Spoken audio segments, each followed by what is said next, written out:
All right, everybody. If you're not doing anything on Saturday, there's plenty of SEC spring games this week. 8 of them to be exact. I feel like every single one of them are at the exact time. But we're going to break down one of the most important ones, if not the most important spring game for this Saturday. That is the Georgia G-Day game. And joining me is my guy, Palmer Thombs. You check him out over at DawgsHQ, part of the On3 network. And Palmer, appreciate you coming on.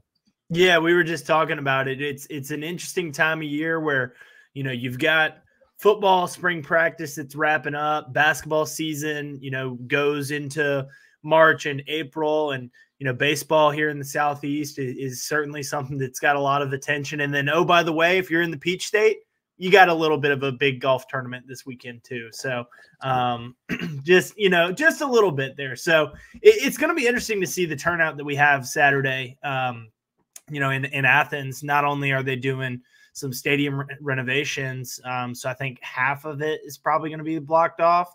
That was the case last season as well, but also add in the fact that you've got a lot of folks that, whether they're donors, whether they're just dads that want to be sitting on the couch, there's probably going to be a couple of eyes down on that big golf tournament. Yeah, it is a big weekend with everything going on. It's like, it's the NCAA tournament ends and boom, we jump right into the Masters, another big thing going on. No downtime. I mean, I know Jim Nance isn't doing the Final Four anymore, but man, that was what a life he was living, where he was doing NCAA tournament right into going down to Augusta. So yeah, it's a fun time. It's a fun time to be a sports fan. And then, hey, right after this, 2 weeks from tonight, as we're recording, or 2 weeks from tomorrow, as this gets published, NFL draft is right there. Yeah, you got to think, especially for Jim Nance. I don't want to go back on that. Even the years where CBS got the Super Bowl. So you're doing the Super Bowl, the NCAA tournament, and then Masters. I mean, someone would argue maybe the 3 biggest sporting events in this country overall. Yeah. So man, he was living a charmed life, but I guess he had to give up the basketball stuff. And this will be I know we didn't even plan on talking about any of this. Vern Lundquist. This will be his final Masters. Somebody who's near and dear to the SEC. So yeah, no, that obviously I think fans have been holding on to tuning into the Masters and hearing his voice. But yeah, obviously somebody that's, holds a special place in a lot of hearts are in this part of the country. Yeah. So let's open into Georgia football. And, obviously last season, 13-1, I think 99.9% of the country would say we go 13-1. That was a tremendous year, but obviously a disappointment for Georgia, undefeated in the regular season, gets beat by Alabama. SEC championship game, did not get into the playoff. I'll argue, and I'm sure you're probably in agreement that, if you just want to say the 4 best teams, that whole argument, if you're saying Georgia wasn't one of the 4 best teams, I don't know what y'all are talking about last year, but still going into the spring. And this is not like, obviously the G-Day game, the spring game is this Saturday, but just kind of going into the spring, kind of rewind a little bit as Georgia was getting ready for spring practice. What were like the big things you were wanting to see out of this Georgia team? I think the biggest thing is the return of Carson Beck. And obviously that is, when you're able to get a starting quarterback back, it's just become such a springboard into your offseason. Listening to Kirby Smart this spring, he talked about how big of a factor that was, and that they really needed that decision to happen so that they could then start moving on, either A, to go look into their options and explore transfer portal quarterbacks, or B, build around the fact that they've got potentially the top signal caller in the entire country. They go with option B. Carson decides that he's going to return for a second year as a starter. We saw the strides that Georgia's offense made with a second year of Stetson Bennett as a starter, a full offseason working with the ones, being the guy, having the offensive coordinator, again, and we talk about Mike Bobo coming back for another year. It's another year of comfort for him. And so that quarterback coordinator relationship that there is, they are so tied together. And so now there's a full year of experience and a full year of comfort together to build on. And, Georgia was able to take that big news that came down mid-December amidst the disappointment of missing out on the SEC championship and missing out on the college football playoff, they were able to take that big news and turn it into some big transfer portal news. They had 3 newcomers among pass catchers that are here this spring. They'll add a 4th in a tight end this summer. They added SEC caliber, high skilled running back from Florida. 5 new guys on the offensive side of the ball. That to me is probably the other biggest storyline of this spring is just how are they going to go about replacing Brock Bowers and Ladd McConkey, 2 guys that have a potential to be first-round picks. Because you look at this defense and they've got a lot that comes back. The offense also has a lot that comes back, but the big pieces are the ones that have got to be replaced. And so, how do they go about doing that? Well, part of it was addressing the needs of those 2 positions in the transfer portal. Like I said, they go out and they get a skilled tight end. They go out and they get 3 transfer portal wide receivers to fill those holes. And, now I think that throughout this spring, we've heard a lot of buzz about the offense. And so you're just looking to see the strides that this group has made, not just this spring, but, as they go into and continue to build on what they did in 2023. Yeah. So now fast forward as spring practice has gone on, as we go into G-Day, what is something that has, I don't know, surprise is the right word, but, maybe a surprise that you've heard or seen coming out of spring practice? I think the biggest surprise for me this spring probably has been Arian Smith, seemingly finding a little bit of consistency. He's a guy that's in his 5th year with the program. He has been a major contributor. We've seen him have his massive moments, obviously the touchdown in the college football playoff semifinal against Ohio State to get Georgia right back in that game. That's a moment that'll go down in history. And if he doesn't make another play for Georgia, he goes down in history for that. But I think that, his overall career story has been, he's been hurt. He's battled injuries. When he's been on the field, he's been consistent. That was at least the case the first 3 years. Well, this past year, Arian had his healthiest season and his least productive season. And so it caused you to scratch your head a little bit and say, is this guy cut out to play in the SEC? Not only can he not stay healthy, but then when he does stay healthy, he's not really producing. This spring, I think he's answered some of those questions. And look, I said it today over at DawgsHQ. If Arian Smith has a great spring and a great G-Day and, blows it out of the park, it doesn't mean anything because, you want to see it this fall. But I think that the signs of him consistently doing it and being, a name that has popped up over the course of 5 weeks and not just, hey, this kid made a play here, this kid made a play there. He's consistently being among the players that are being mentioned. And so I think that's been one of the bigger surprises of the spring to me. The other would also be in that wide receiver room, and it's Colby Young. And I don't know that I'm surprised by this, but I think it is certainly one of the biggest storylines. I was bullish on Colby and the potential that he can bring to this UGA wide receiver room, transfer from Miami where he was a productive player for 2 years there in the ACC. He brings something, and this has been the biggest thing that I've harped on with Young, in this Georgia receiver room, is he brings something that they didn't necessarily have, and they haven't had in quite some time. He was listed as 6'5" at Miami. Georgia has him listed at 6'3". He does not look 6'3". We've seen him. He definitely looks more closer to 6'5". So if you want to middle it out there and call him 6'4", I feel comfortable calling him, close to 6'5". Either way, Georgia hasn't had a go up and get it type guy like that, maybe since George Pickens. And obviously Pickens' last year, he was, banged up and battling, coming back from an ACL injury. It's been a while. Lawrence Cager might be the last one. You go back to that 2019 season, and ironically, another transfer from Miami. So I'm excited to see him on Saturday. I think that has been the biggest, maybe the biggest storyline of the spring. But the biggest surprise, those two go hand in hand. It's been that wide receiver room and the emergence of both Colby Young as a newcomer and Arian Smith that's been around the program, but is starting to gain a little bit of traction and find some consistency. Yeah, and that room has a new coach, James Coley, coming back to the university. He was there from 2016, 2019, 2018, co-offensive coordinator. 2019, he was the offensive coordinator. And that's got to be a big thing for Kirby Smart, too, because now you bring in a guy, look, you've worked with a guy, you brought him in when you got hired at Georgia. So somebody you're familiar with that knows how you run your program. So you're not having to teach somebody how you run things, how your program runs. So kind of interesting bringing him back and see how the impact he has on that group.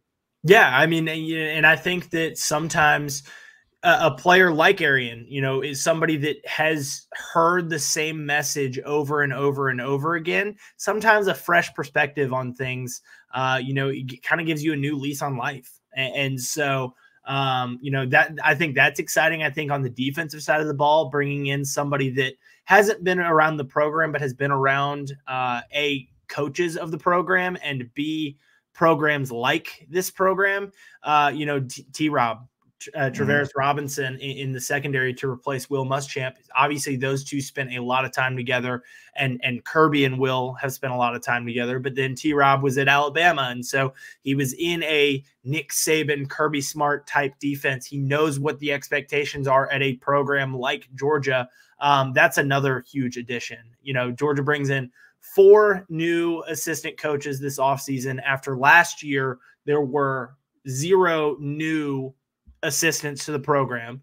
Obviously, Mike Bobo was replacing Todd Monken, but he was a upgrade, or a promotion within the staff, from analyst to coordinator. These 4 guys are coming from outside the program. You've got Josh Crawford, who's coming from Georgia Tech, and is going to be, he was the wide receivers coach at Georgia Tech. He interviewed for the wide receivers coach position at Georgia, ends up getting the running backs coach to replace Del McGee, who's now at Georgia State. Obviously, James Coley, like we mentioned, replacing Brian McClendon, now with the Tampa Bay Buccaneers. T-Rob replacing Will Muschamp. Muschamp is staying with the program, but stepping down into an analyst role. Wants to enjoy some family time. His youngest son is going to be a true freshman quarterback at Vanderbilt, and so he wants to be able to experience Saturdays up in Nashville just like he did, as a father for his older son, Jackson, who has been on the team here in Athens for the last few years. And then you're bringing in Dante Williams in the secondary as well to coach cornerbacks, replacing Fran Brown, now the head coach at Syracuse. So a lot of new faces, and I think that has been, another storyline of the spring. But I think that a lot of those guys, Dante was here for the bowl prep. T-Rob has been at programs like Georgia. James Coley has been at Georgia. I would say Josh Crawford probably had the most to learn because he was coming from, Georgia Tech and Western Kentucky, and that was his background. But at the same time, he also has a background of high school coaching in the state of Georgia. So he knows what it takes to, be around this part of the country. I'll tell you what, it just popped in my head. You're talking about T-Rob. His alma mater's Auburn. He is not making them people happy. He was coaching at Alabama, now he's coaching at Georgia. I mean, he's just hitting on and all he's the been rivals. At Florida. Did he make a trip back to Auburn briefly with Muschamp there? He did. The 1 year Muschamp was at Auburn. Yeah, right. Yeah. The year Auburn was supposed to put the world on fire. The Gus Malzahn, Will Muschamp. The funny thing about that year, though, for Auburn, though, was the defense was the strength. It wasn't the offense. Because everybody said, because that was off the Nick Marshall seasons, Robert. They said, man, if Auburn gets a defense, look out with the Gus Malzahn offense. And then that was I believe that was the Jeremy Johnson season. That's what I was just thinking. I was just looking up to see the Jeremy Johnson Heisman hype. We were talking about that here recently. Yeah, no joke. He is playing in the Mexican American Football League. He won an undefeated team last year, won a championship. I follow all things football, and I actually caught some games on YouTube last year. Well, we know what the talent level is not that good, probably down in Mexico, but still, he went undefeated, won championship. So he's having some football success. Let's talk about Okay, I want to start with Brock Bowers. You mentioned a little bit the question. I mean, obviously, you look at the offense, the centerpiece of the offense when he was healthy, Brock Bowers.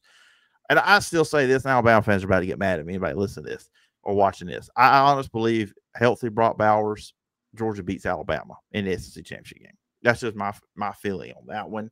Alabama fans, you know where to find me at P Jordan SEC. Hey, and Alabama fans would throw out the Jameson Williams right back at the Georgia fans. And I know. Maybe that's evened out a little bit. Yeah, I honestly I don't hear that as much now since they said, well, you know, the other side of it, well, it was hit too. But Oscar Delp, you know, you see he's the guy coming back, and you think, okay, he's going to be the guy that steps in that role, but also they're bringing a transfer. How do you see Georgia working with that, with the tight end position with Brock Bowers now gone off to the NFL? You know, I think we don't really know yet because Ben Urasek, the kid from Stanford, is graduating from Stanford this summer.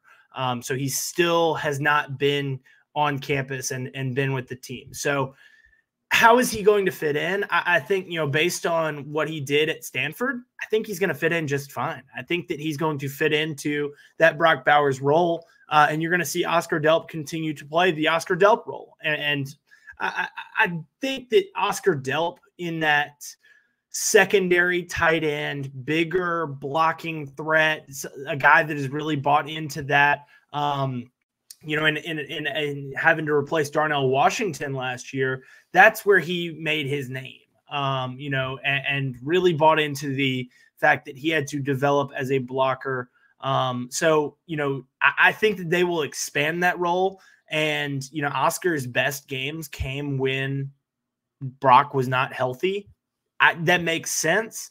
You know, I think that he's certainly a capable receiving tight end. But I think that Ben Urasek is going to kind of take over that Brock Bowers role. Interested to see what Lawson Lucky does. He's somebody that had a big spring last year, was a true freshman.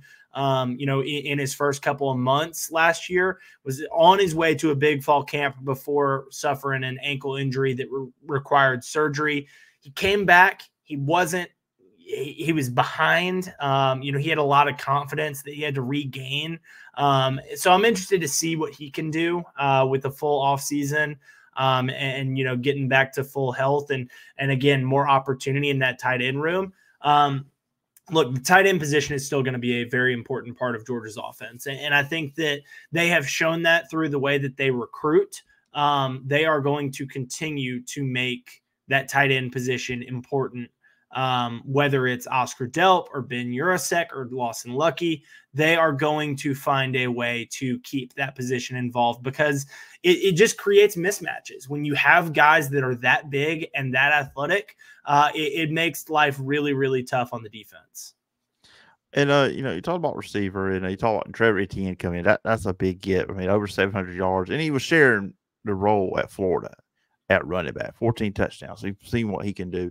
But Carson Beck, I mean, last year was impressive. And look, I'm going to go back to the Auburn game last year. I think that was a growing up game. No doubt. You're in Jordan-Hare, hostile environment.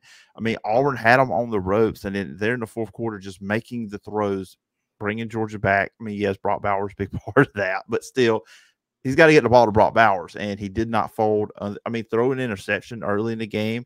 In that situation, we've seen a lot of young quarterbacks just fold up in that moment, but he didn't. He came out and he made the plays, and as the year went on, one of the best quarterbacks in the country, I think, and obviously a guy that, you know, he could have went pro, but he's coming back. Oh, what's been the biggest things you've seen out of Carson Beck where he's grown? And now we're going into this next coming football season.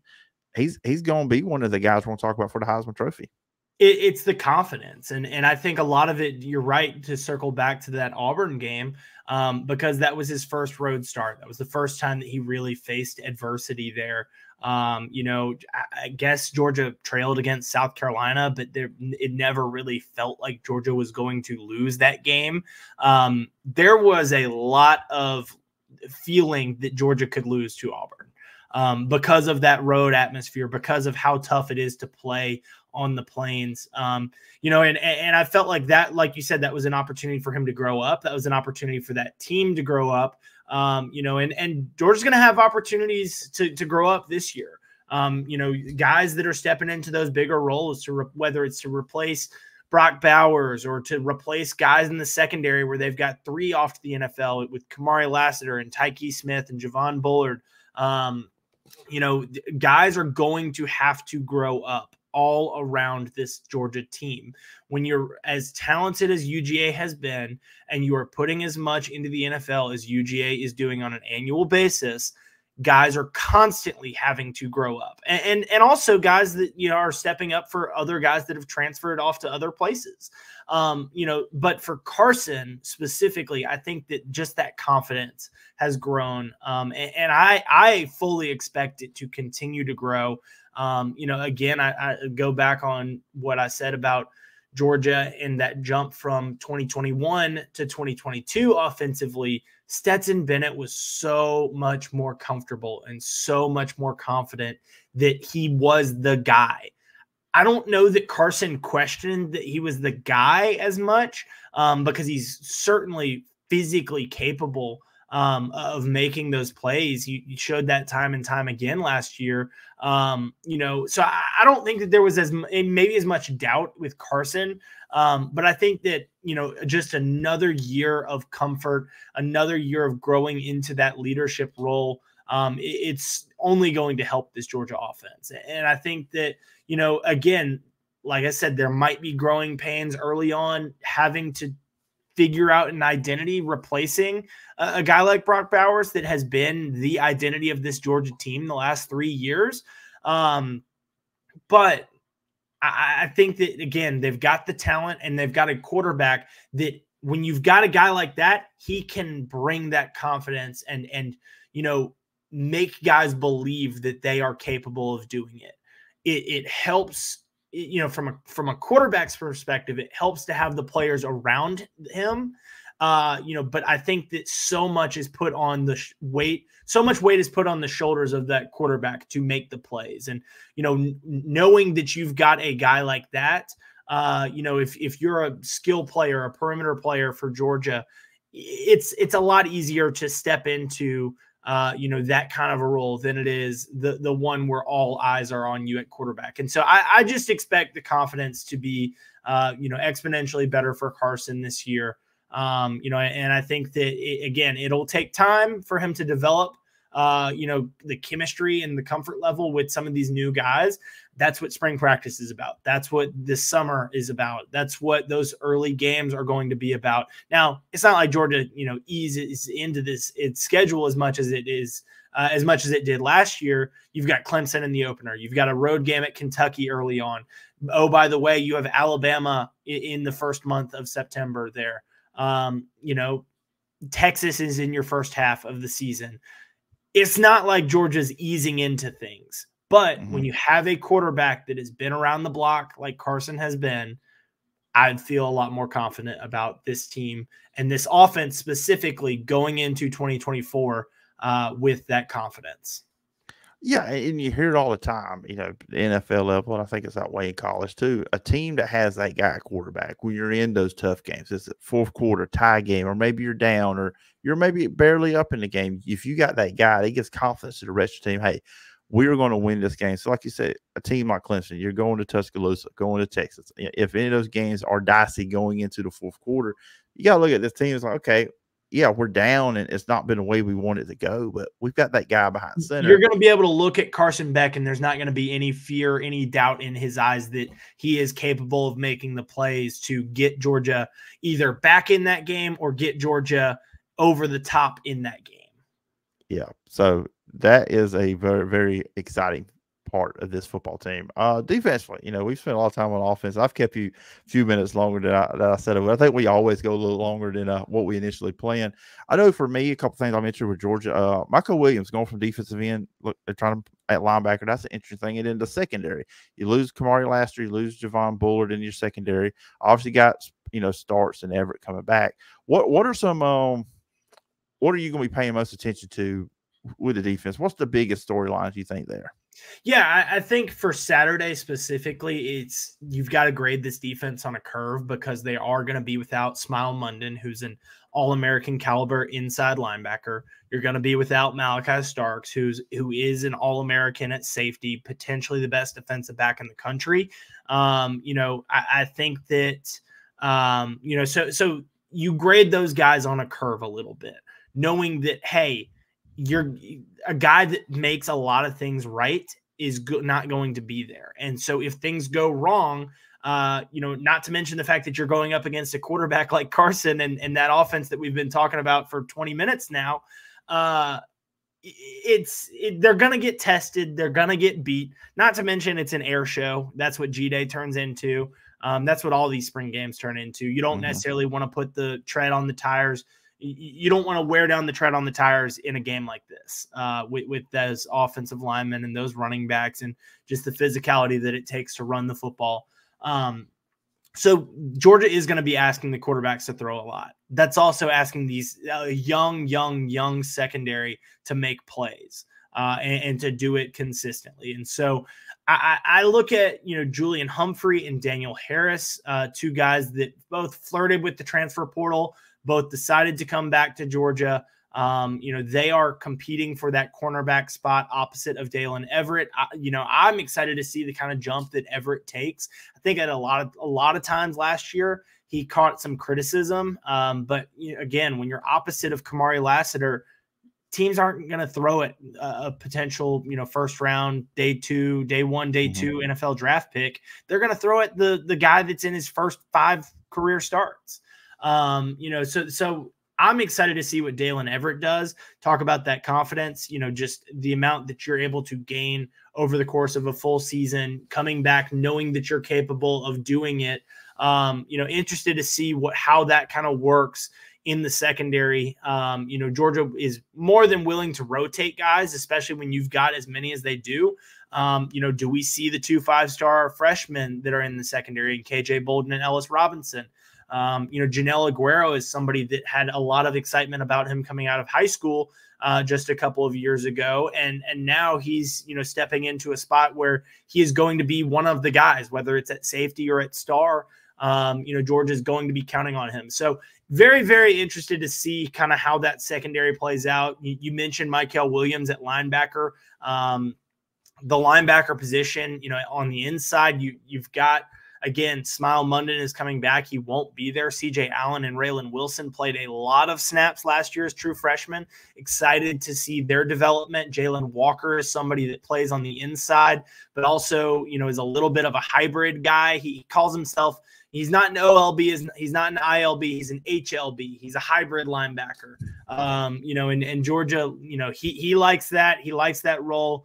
He's able to do a lot of things. So I'm excited to see, again, Georgia, another year of using him in that kind of role and the kind of confidence and comfort that he gains from it. But, the opportunities that it creates for Mykel Williams as he potentially drops back more. I will say this, I'm a little skeptical about the Mykel Williams situation until we see it playing out consistently, because Georgia did this with Trayvon Walker.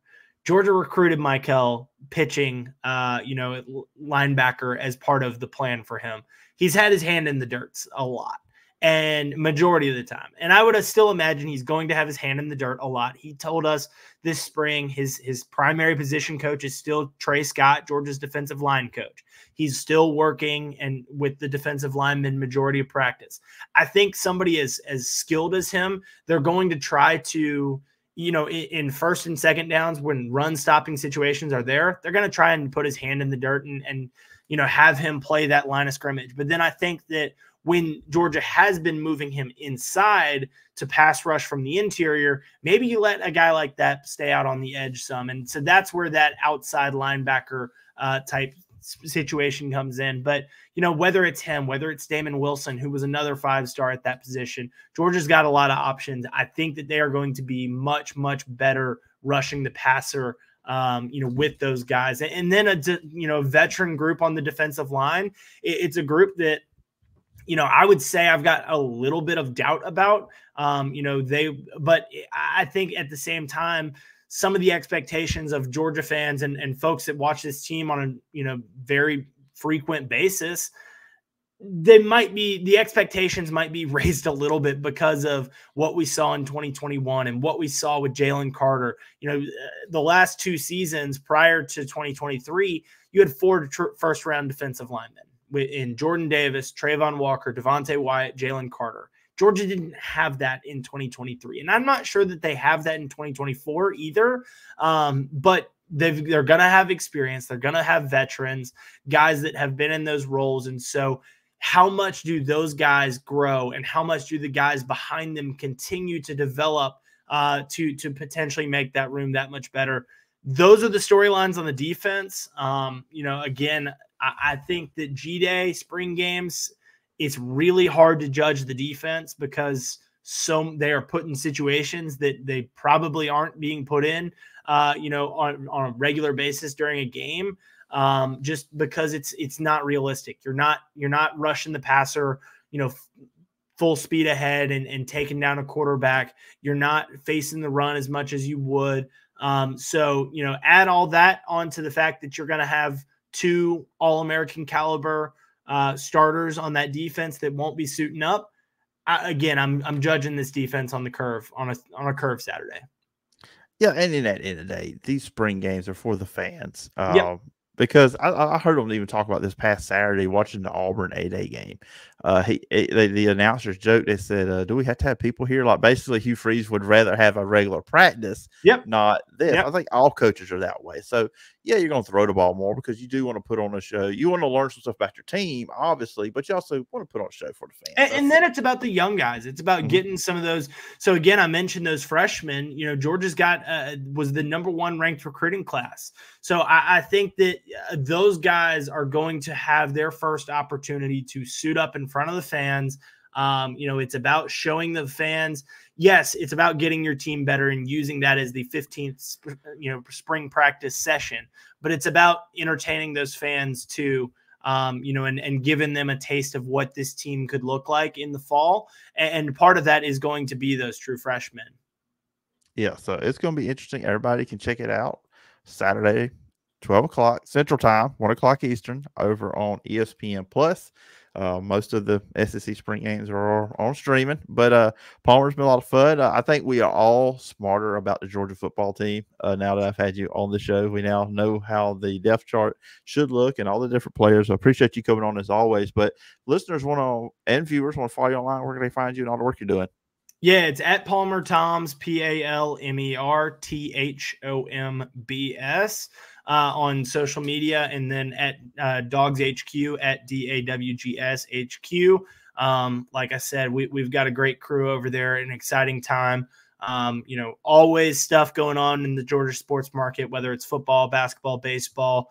Certainly a lot of recruiting that's going to be happening this summer with official visits, and Georgia, continuing to be right up at the top of this sport that we all love. So, great time to check it out, check out our work, and check out the crew that we've got. Myself, Jake Rowe, Jeremy Johnson, Rusty Mansell, and Jake Roos. I feel like, for what it's worth, I feel like we've got the best crew out there in the Georgia market. So come check us out, DawgsHQ.com. Not to be confused with the Jeremy Johnson we spoke about earlier. Let's clear that up for everybody. But anyways, Palmer, appreciate the time, and I look forward to talking again sometime down the road. Absolutely.